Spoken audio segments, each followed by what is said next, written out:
He kicked her. The sharp thud echoed across the polished mall floor, drawing gasps from shoppers who froze mid-step.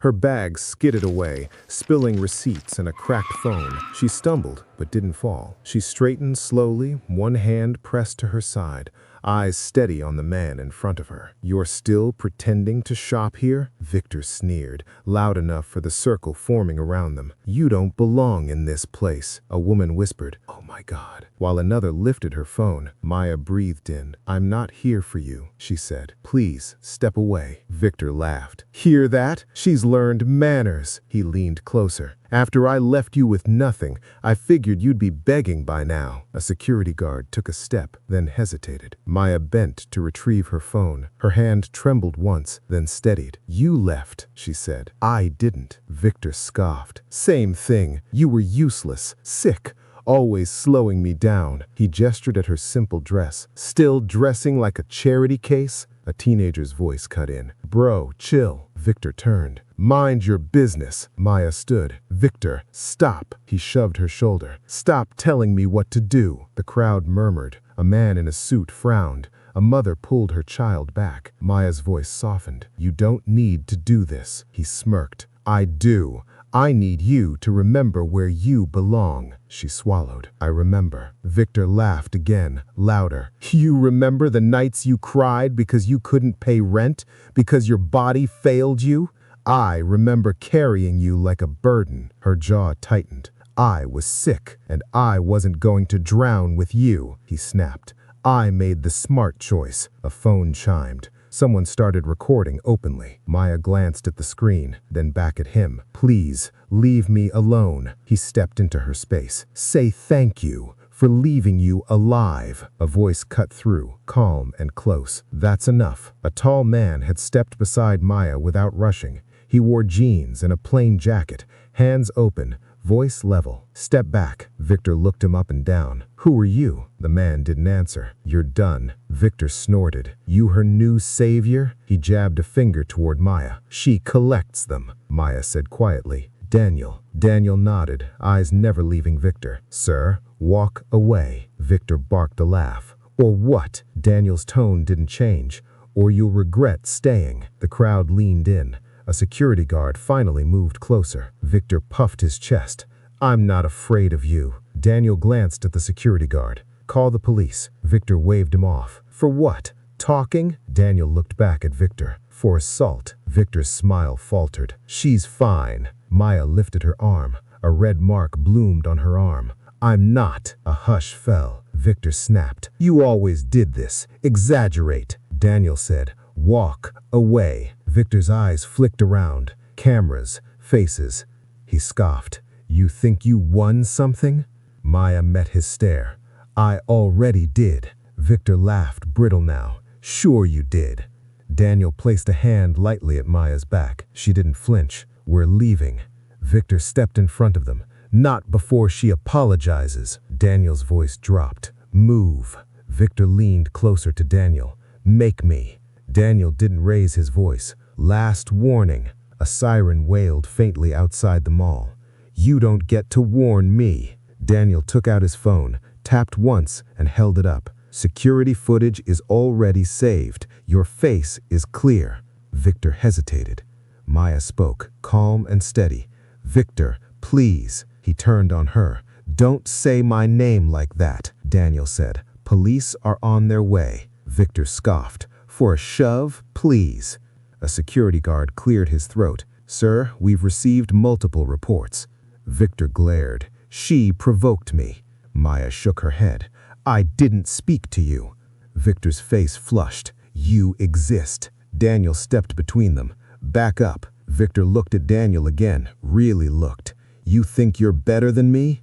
Daniel replied, "I think you're done here." Victor laughed once more, too loud. "Know what? Take her. You'll leave when she gets expensive." Maya didn't look away. "I was never expensive." Victor spat. "You cost me years." Daniel said, "You chose to leave." Victor snapped back. "I chose to win." A woman in the crowd murmured, "What's wrong with him?" The security guard raised a hand. "Sir, please come with me." Victor pointed at Maya.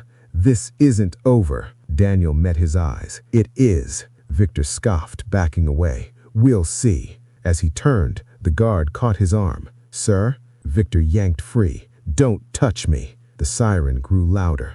Maya exhaled slowly. Her shoulders sagged for the first time. Daniel asked softly, "Are you okay?" She nodded once. "I am." A woman stepped forward. "Do you want me to stay?" Maya offered a small smile. "Thank you." Victor shouted from across the floor, "You'll always be nothing."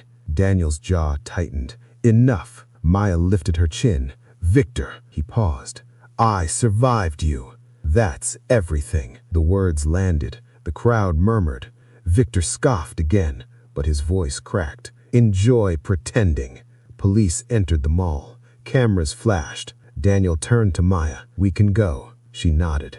"Yes." Outside, the sirens cut off. A black sedan idled at the curb. Victor watched from behind the officers, eyes narrowed. "Figures," he muttered, "riding in style now." Daniel opened the door for Maya. She paused, turned, and met Victor's stare one last time. "I'm not pretending, I'm living." She got in. The door closed softly. Victor stood there, jaw tight, as the sedan pulled away. Inside the car, Maya let out a breath she'd been holding for years. Daniel reached for her hand. She squeezed back. "It's not over," she said quietly. Daniel nodded. "I know." Outside, Victor watched the car disappear, unaware of what was coming next. Victor stormed out of the mall an hour later, rage still buzzing in his veins. The police had taken statements, warned him, then let him go with a citation and a threat of charges if Maya pressed them. He scoffed the whole time. She always folded, always avoided trouble, always disappeared when things got hard. He convinced himself this was no different. But the image wouldn't leave him. The way she stood after he kicked her. No crying, no begging, no fear. That wasn't the Maya he abandoned. He slid into his car and slammed the door. "Acting tough now," he muttered, "with some random boyfriend." Across town, Maya sat in the quiet of the sedan, fingers still laced with Daniel's. The car glided smoothly through traffic, insulated from noise. She stared out the window, jaw tight. "I should have told you sooner," she said. Daniel glanced at her. "You don't owe me explanations." "I do," she replied. "He doesn't stop." Daniel nodded. "I know." She turned to him. "You knew?" Daniel said, "I knew he'd show up someday. Men like him don't let go when they think they own something." Maya's voice dropped. "He left me when I was at my worst." Daniel squeezed her hand. "You're not there anymore." The car pulled into a gated property. Tall iron doors opened silently. Victor would have laughed if he saw it, called it borrowed luxury, fake success. He had no idea. Inside the house, Maya finally sat down. The calm cracked. Her shoulders shook once, then again. Daniel knelt in front of her. "Hey." She covered her face. "I thought I was past him." Daniel waited. "He made me feel small again, for a moment." Daniel lifted her hands gently. "He doesn't get that power." She met his eyes. "He kicked me." Daniel's jaw tightened. "I know." Silence settled. Heavy. Focused. Daniel stood. "I'm calling my lawyer." Maya looked up quickly. "No." Daniel paused. "Why?" "I don't want him thinking I'm hiding behind you." Daniel softened. "You're not hiding. You're protected." She hesitated. "Let me decide."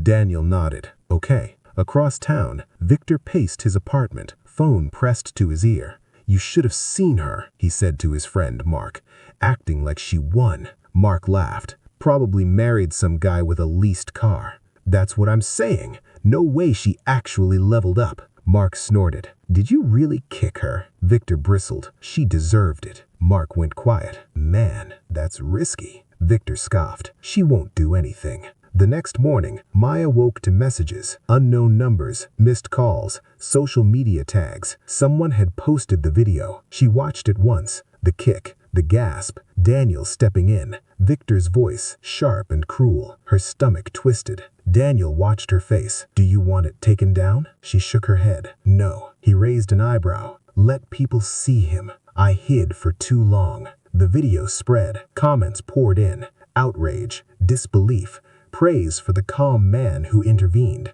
questions about who he was. Victor woke to a vibrating phone. Notifications stacked endlessly. He squinted, then froze. What the? He opened the video. His stomach dropped. That's not how it looks, he muttered. Comments flooded in. Arrest him.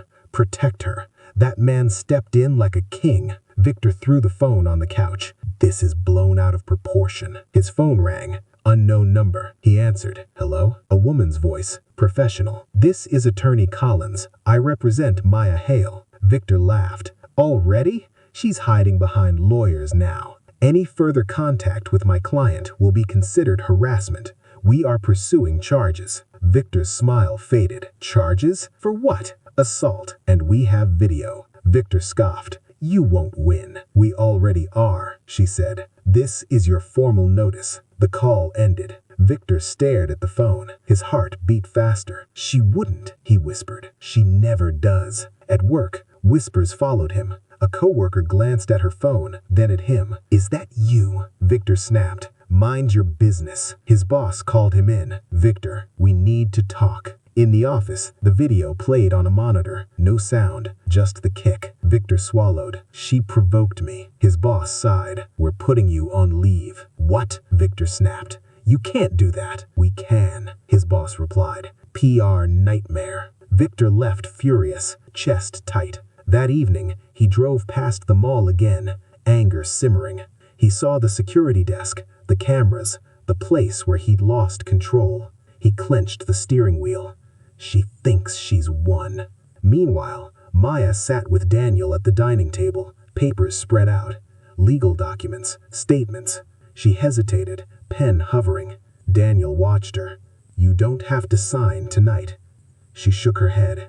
I do. She signed. Daniel exhaled. Okay. She looked up. He's going to get worse. Daniel nodded. Then we escalate. She paused. Victor hates losing. Daniel met her gaze. So do I. The next day, Victor received another call, this time from his bank. Mr. Hale, the representative said, your account is under review. Victor frowned. Why? Recent legal flags, she replied. We need additional documentation. Victor's pulse spiked. That's ridiculous. It's standard, she said calmly. He hung up, breath shallow. That night, he drove to Maya's old neighborhood, parked across the street from the rundown building she used to live in. He stared at the broken windows, the peeling paint. This is where you belong, he muttered. He didn't see the black SUV idling quietly down the block. Inside, a man spoke into a phone. He's there. Daniel listened, expression unreadable. Let him look, he said. He won't recognize what he lost yet. Victor sat there too long, stewing. When he finally drove away, unease crawled up his spine. Something had shifted. He just didn't know how badly. Victor woke to pounding on his door. He jolted upright, heart racing. What now? The knocking came again, harder. He yanked the door open. Two men stood there, suits, calm faces, no smiles. Victor Hale? One asked. Yes, Victor snapped. Who are you? Process servers, the other replied, extending an envelope. You've been served. Victor scoffed. Already? You people don't waste time. We don't, the man said. Neither does your ex-wife. The door closed. Victor ripped the envelope open. Legal language, dates, charges, a restraining order request. His hands shook. She wouldn't dare. His phone buzzed. A text from Mark. Dude, that mall video hit national blogs. Victor typed back furiously. It's fake outrage. Another buzz. Email. Subject line. Employment termination effective immediately. Victor stared. No. He called his boss, straight to voicemail. He threw the phone across the room. It smashed against the wall. Across town, Maya sat quietly as a stylist adjusted her hair. She barely noticed. Are you nervous? The woman asked gently. Maya shook her head. No, I'm done being afraid. Daniel waited outside the room on the phone. Yes, he said. Make sure the press sees the filing today. He hung up and stepped inside. Ready? Maya stood. I am. They walked into the courthouse side by side. Cameras flashed instantly. Ma'am, a reporter called. Is it true your ex-husband assaulted you? Maya stopped. The room went silent. Yes, and I won't stay quiet about it anymore. Victor watched the clip later, frozen. She's enjoying this, he muttered. His phone rang again. Unknown number. He answered. What? Victor, a man said calmly. This is Daniel. Victor stiffened. So you're the boyfriend. Daniel didn't correct him. You're violating the temporary restraining order. Victor scoffed. I haven't touched her. You followed her, Daniel said. We have footage. Victor's mouth drew dry. You're bluffing. Daniel replied, I don't bluff. Victor laughed, sharp and hollow. You think money scares me? Daniel paused. It's not the money. Then what? Victor snapped. Consequences. You've never faced them. The line went dead. Victor slammed the phone down. You think you can intimidate me? He yelled into the empty apartment. He paced. The walls felt closer. The air felt thicker. That night, he drank alone, scrolling through comments. Arrest him. She deserves justice. Who is that man with her? He's powerful. Victor scoffed. Powerful, please. A notification popped up. Business article. Billionaire tech investor Daniel Cross attends court with wife. Victor's breath caught. Wife? He whispered. He clicked. The photo loaded slowly. Daniel, calm. Beside him, Maya. The caption hit like a punch. Married. Billionaire. His stomach twisted. That's impossible. Memories crashed in. Maya counting coins. Maya coughing in the dark. Maya crying silently while he packed his bags. He laughed once, shakily. She tricked me. His phone rang again. Mark. Victor, Mark said carefully. You didn't know? Know what? Victor snapped. That she married Daniel Cross. Man, he's everywhere. Victor's voice dropped. Say that again. Mark hesitated. You're in deep trouble. Victor hung up. His knees buckled. He sat hard on the couch. All this time, he whispered. Across the city, Maya stood on a balcony overlooking lights. Daniel wrapped a jacket around her shoulders. Are you okay? He asked. She nodded. I needed him to know. Daniel watched her. You didn't do this for revenge. No, she said softly. I did it so I'd stop shrinking. Daniel smiled faintly. He underestimated you. She laughed quietly. Everyone did. The next morning, Victor's accounts froze. Credit cards declined. Calls went unanswered. He drove to his bank, stormed inside. Fix this. The manager looked uncomfortable. Mr. Hale, due to ongoing legal proceedings, this is harassment, Victor shouted. Lower your voice, or security will escort you out. Victor laughed bitterly, just like her. Security stepped closer. Victor left, fists clenched. He drove aimlessly until he saw it, a billboard, Daniel Cross's company logo, smiling faces, innovation, power. Victor pulled over, breathing hard. You think you won. His phone buzzed, court reminder. He showed up angry, unshaven, tie crooked. Maya arrived calm, composed, Daniel beside her. Victor stared, eyes wild. So this is what you did. You married money. Maya looked at him steadily. I married respect. Daniel placed a hand on her back. Scoff, he won't stay. Daniel met Victor's gaze. I already did. The judge entered. Silence fell. Evidence played. The video, witness statements, medical reports. Victor tried to interrupt. She's lying. The judge raised a hand. Enough. Maya spoke when asked, voice clear. I spent years believing I deserved how he treated me. Victor shook his head. You're exaggerating. Maya looked at him. You kicked me. The room went still. The judge ruled swiftly. Charges filed. Protective order granted. Victor felt the air leave his lungs. Outside the courtroom, reporters swarmed. Victor Hale, any comment? He pushed past, face burning. Maya paused. A reporter asked, what would you say to him now? She considered. Nothing, she said. I'm done explaining myself. Victor watched from a distance, chest tight, as Daniel guided her away. Cameras followed them, not him. For the first time, Victor felt invisible, and it terrified him. Victor's phone rang. He ignored it, but notifications piled up. Emails, messages, alerts. Every headline screamed his failure. Every comment mocked him. She's thriving, he's pathetic. That man saved her life. Billionaire husband versus ex-husband. Guess who wins? Victor's hand trembled. He slammed the phone down. "This isn't over," he muttered. Meanwhile, Daniel and Maya returned to their home, a sleek, modern mansion that shimmered under the city lights. Daniel shut the door. "Want me to handle the media?" he asked. Maya shook her head. "Let me feel this once, that I'm free." Daniel nodded. "Okay." She sank into the sofa, closed her eyes, and exhaled. Years of fear, anger, shame, it all seemed to seep out in a single moment. "Do you feel safe?" Daniel asked softly, sitting beside her. She opened her eyes, glimmering. "I never did before, but I do now, because I'm with someone who sees me, not my mistakes, not my past." "Good. You earned this." Hours later, Victor sat in his apartment, walls closing in.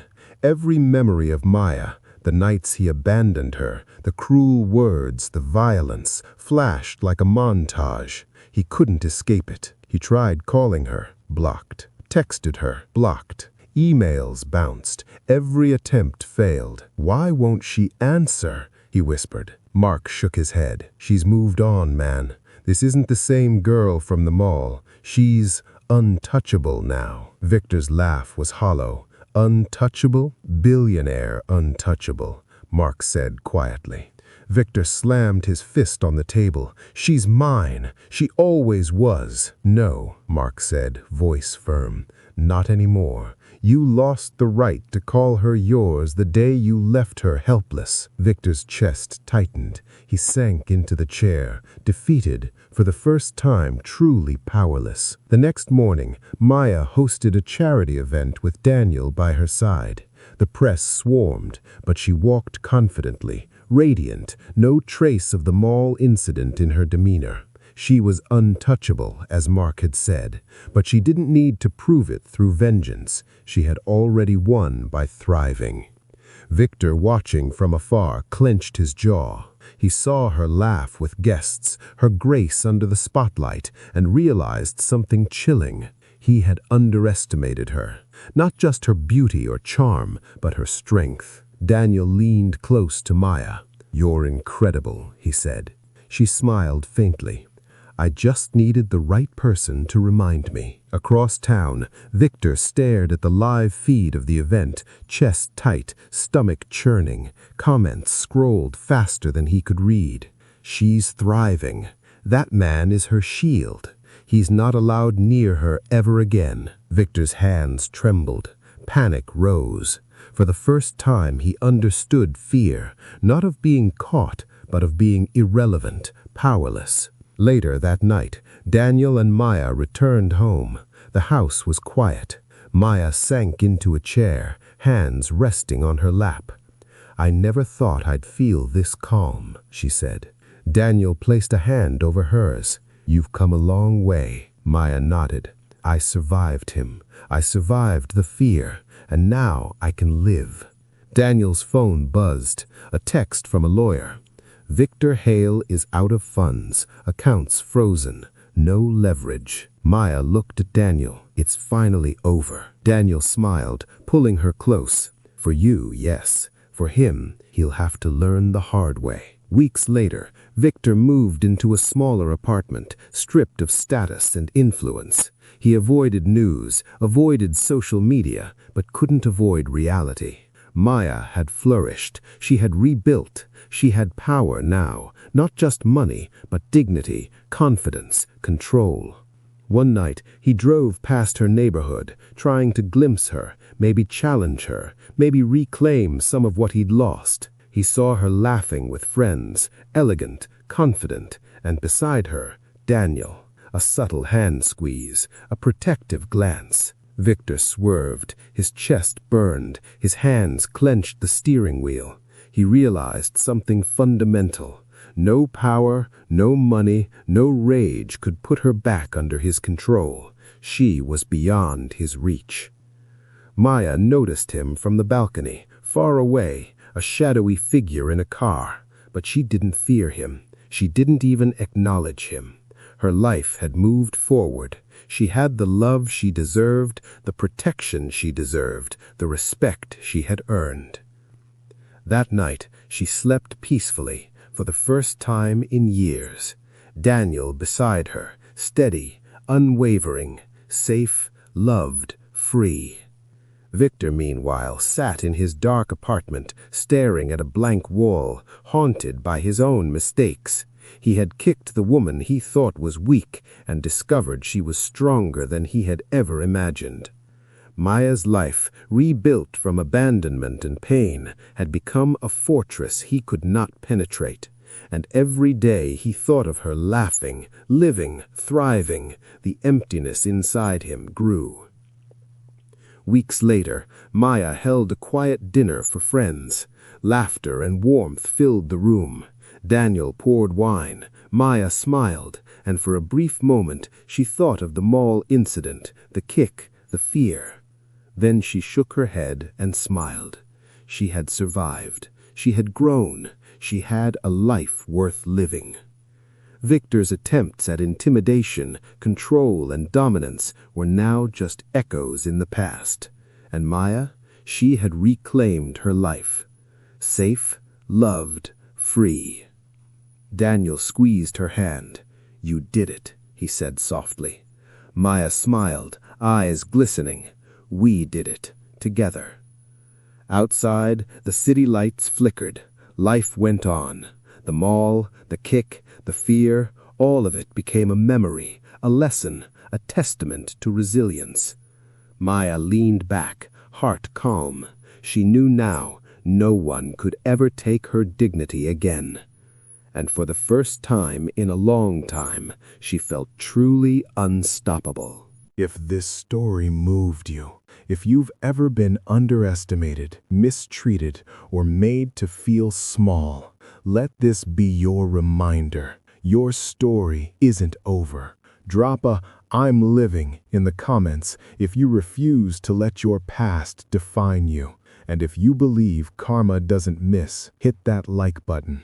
Subscribe for more powerful stories about strength, redemption, and rising when they least expect it. Because sometimes the greatest revenge isn't getting even, it's winning.